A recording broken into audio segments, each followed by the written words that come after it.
So hello guys, कैसे हो आप सब। उम्मीद है कि आप सब अच्छे से होंगे। आज का जो हमारा न्यू टॉपिक है that is how to start the magnet. इसमें आप मैग्नेट को कैसे आप स्टार्ट करते हैं, क्विंचिंग वगैरह हो गए, शिमिंग हो गए, और लास्ट में आरएफ कॉइल्स के भी बारे में मैं इसमें एक्सप्लेन करूंगा, क्योंकि ये सारे जो है इक्विपमेंट्स में आपके आ जाते हैं। क्योंकि इक्विपमेंट्स में आपको कॉइल्स देखने को मिलेंगी, आपकी आरएफ कॉइल्स हैं, ग्रेडियंट कॉइल्स मैंने आपको लोकलाइजेशन ऑफ सिग्नल में मैंने ग्रेडियंट कॉइल्स के बारे में बताया। इसमें मैं आरएफ कॉइल्स के बारे में बताऊंगा, शिमिंग और ये क्विंचिंग वगैरह के बारे में बताऊंगा। ये सारा जो है आपको लिखना है किसमें, इक्विपमेंट्स ऑफ एमआरआई में।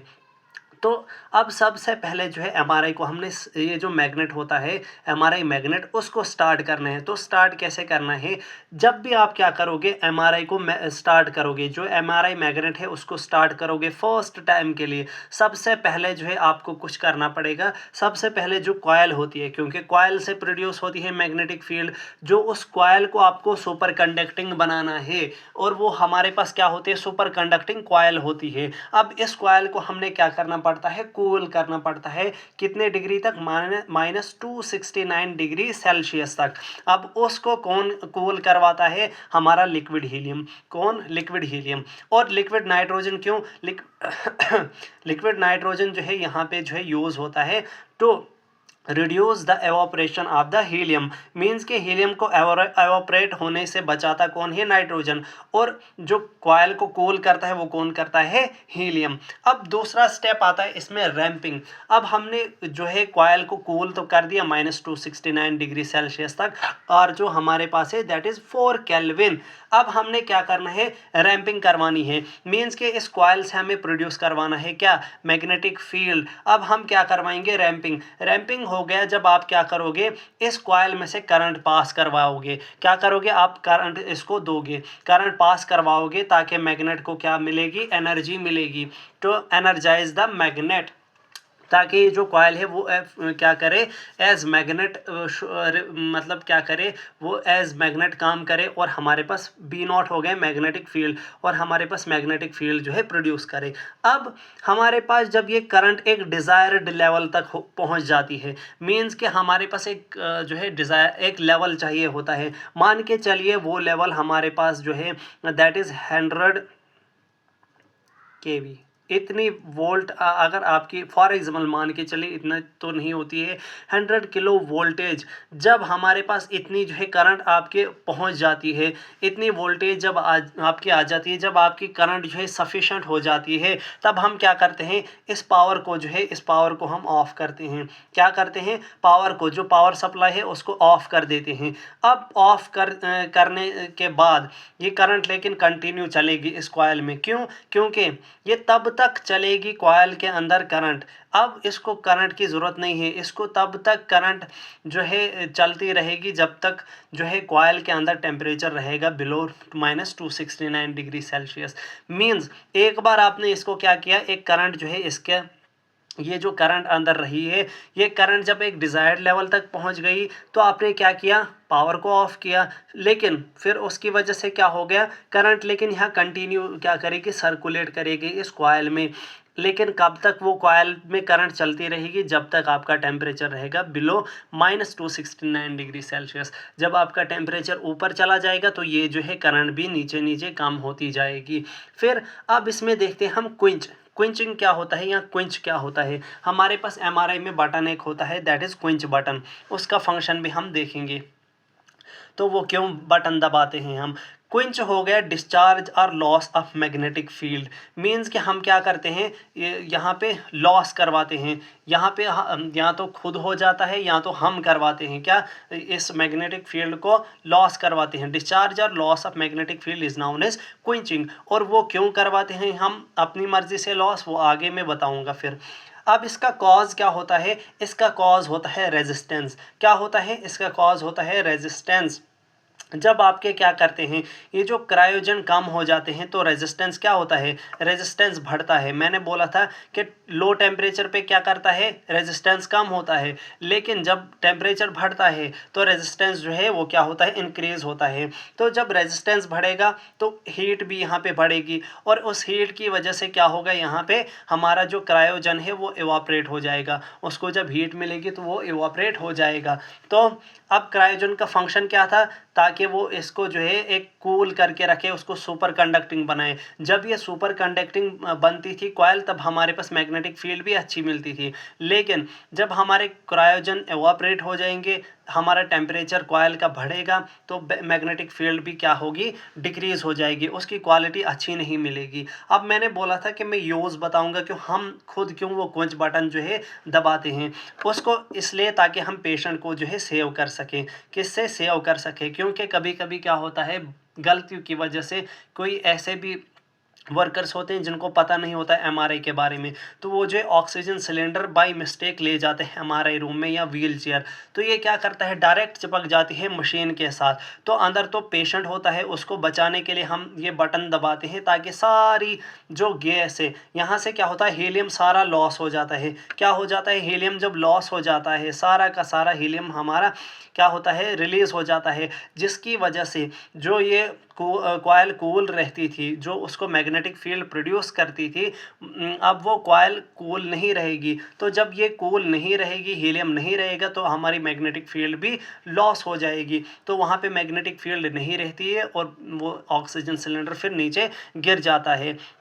वही यहाँ पे मैंने एक रिलेशन लिखी है कि हीलियम कि जो हमारे पास जितना हीलियम हमारे पास है, that is inversely proportional to the coil conductivity. अगर हीलियम ज़्यादा है तो कॉयल कंडक्टिविटी भी हमारे पास क्या होगी, ज़्यादा हो जाएगी। लेकिन अगर हीलियम डिक्रीज़ होगा, यहाँ पे ये इन्वर्सली प्रोपोर्शनल नहीं है, ये डायरेक्टली प्रोपोर्शनल है कि हीलियम अगर ज़्यादा हमारे पास क्वांटिटी में है तो कॉयल कंडक्टिविटी भी ज़्यादा होगी। अगर हीलियम कम हो जाए तो कॉयल कंडक्टिविटी भी डिक्रीज़ हो जाएगी। इसके बाद हम देखते हैं शिमिंग क्या होता है। शिमिंग हो गया, देखो जैसे कि आपकी मैग्नेटिक फील्ड कभी कभी क्या है, इनहोमोजेनस होता है, जो है इनहोमोजेनस होता है, मीन्स कि वो सेम नहीं होता है। तो मैग्नेटिक फील्ड को होमोजेनस एक जैसा बनाने के लिए हमारे पास एक प्रोसेस होता है, दैट इज़ नाउन एज शिमिंग। क्या होता है, शिमिंग।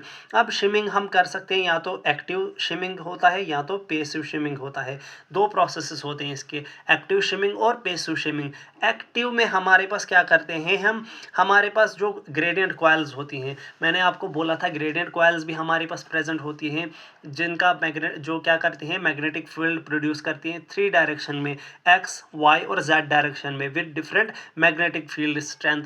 अब इन ग्रेडियंट कॉइल में हम क्या करते हैं, इलेक्ट्रिक करंट पास करवाते हैं। क्या करवाते हैं, इलेक्ट्रिक करंट पास करवाते हैं, जिसकी वजह से हमारे पास मैग्नेटिक फील्ड प्रोड्यूस होती हैं, एडिशनल मैग्नेटिक फील्ड प्रोड्यूस होती हैं, जिनसे क्या होता है कि जहाँ जहाँ मैग्नेटिक फील्ड हमारे पास, जिस जिस पॉइंट हमारे पास मैग्नेटिक फील्ड जो है इनहोमोजेनस होता है, ये वहाँ पे क्या करता है, उसको वहाँ पे होमोजेनस बना देता है। तो मीन्स कि ये क्या करेगा, मैग्नेटिक फील्ड को होमोजेनस ऐसे बनाएगा। अब शिम कॉइल जो है ये दो जगह होगा, या तो ये मैग्नेटिक बोर में प्रेजेंट होगा, जो बोर होता है, बोर क्या होता है, वो जो खाली जगह होती है उसके ऊपर लगा हुआ होगा, और ये हीलियम वेसल, जो हीलियम का वेसल है जिसमें हीलियम प्रेजेंट है, हीलियम जो लिक्विड हीलियम है उसमें ये प्रेजेंट होगा। दूसरा होता है पेसिव शिमिंग। पेसिव शिमिंग में हम यूज़ करते हैं मेटल पीसेस का। क्या करते हैं, मेटल पीसेस का यूज़ करते हैं, जिनका नाम क्या है, जिनको हम बोलते हैं शिम प्लेट्स।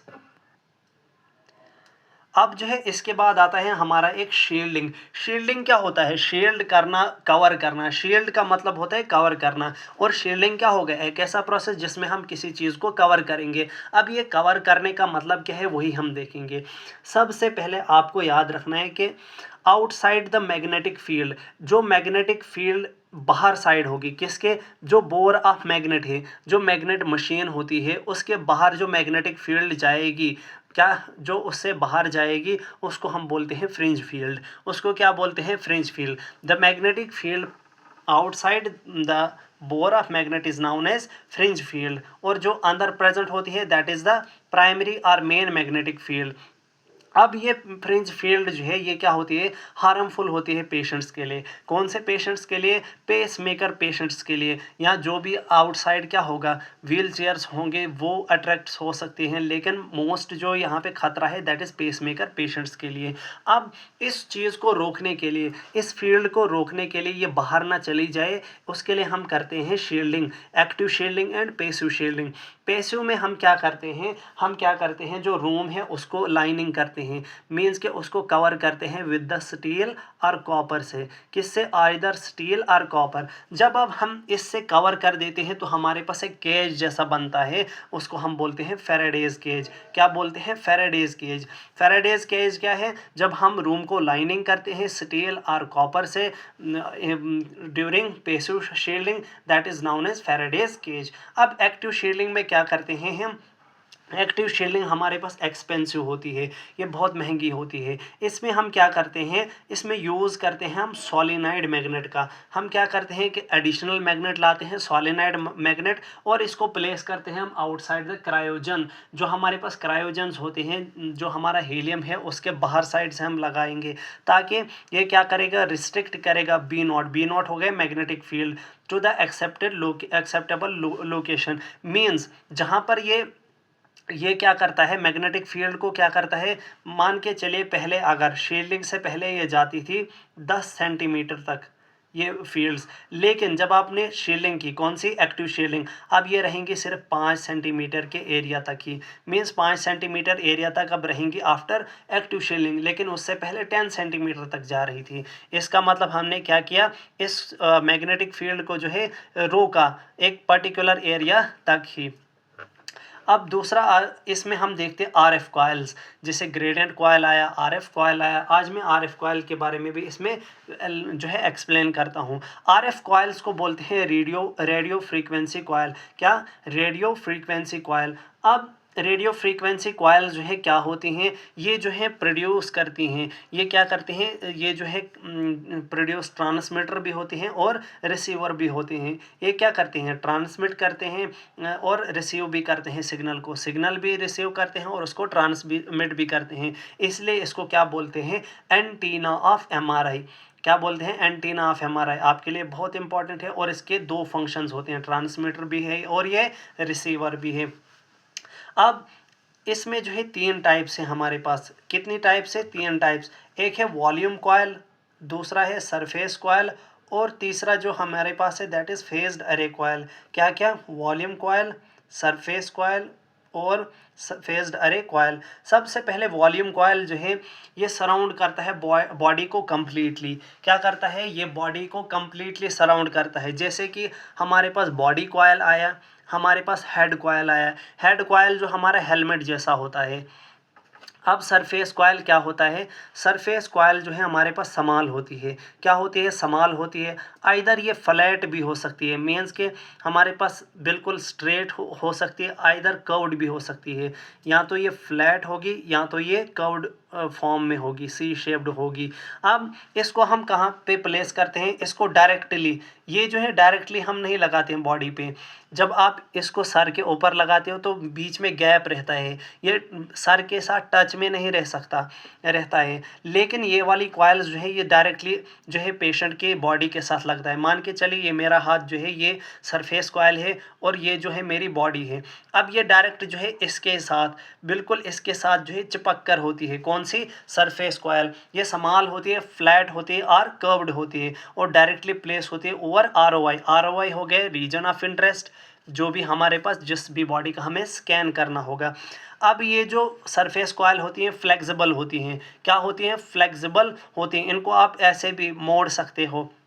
अब ये इनका यूज़ कहाँ कहाँ पे आप करते हो, जैसे कि जब आपको जॉइंट्स स्कैनिंग करनी होगी। जॉइंट्स आपके क्या होते हैं, सर्कुलर फॉर्म में होते हैं, तो आप क्या करते हो, उनके बाहर क्या करते हो, इसको कर्व्ड फॉर्म में लगाते हो। किसको, इन फ्लैट कॉइल्स को और कर्व्ड कॉइल्स को, या ब्रेस्ट स्कैनिंग के टाइम पे।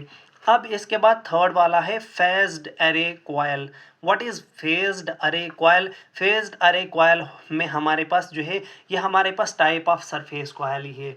मीन्स कि ये सरफेस कॉइल के जैसे ही है, लेकिन हम क्या करते हैं, इसमें कम्बिनेशन करते हैं मल्टीपल सरफेस कॉइल्स की। मीन्स कि हम क्या करते हैं, जैसे कि सरफेस कॉइल क्या है, समाल है, हम क्या करते हैं, बहुत सारी सरफेस कॉइल्स को हम क्या करते हैं, लाते हैं और उनको इंटरकनेक्ट करते हैं, क्या करते हैं, इनको कनेक्ट करते हैं ताकि, और यहाँ पे क्या है, ये सरफेस कॉइल्स में ही की ही एक टाइप है, combination of multiple surface coil जो हमारे पास कनेक्टेड होती हैं। और ये कनेक्टेड कितनी होती हैं, समाल कॉइल्स होती हैं। एक तो हमारे पास ये समाल कॉइल होती है, कौन सी, सरफेस कॉइल्स, और वो मल्टीपल नंबर में होती हैं। फिर इनको कनेक्ट करते हैं हम, और ताकि हमारे पास फेज्ड अरे कॉइल बन जाए। This is all about the how to start magnet, shimming, shielding and RF coil. Thank you.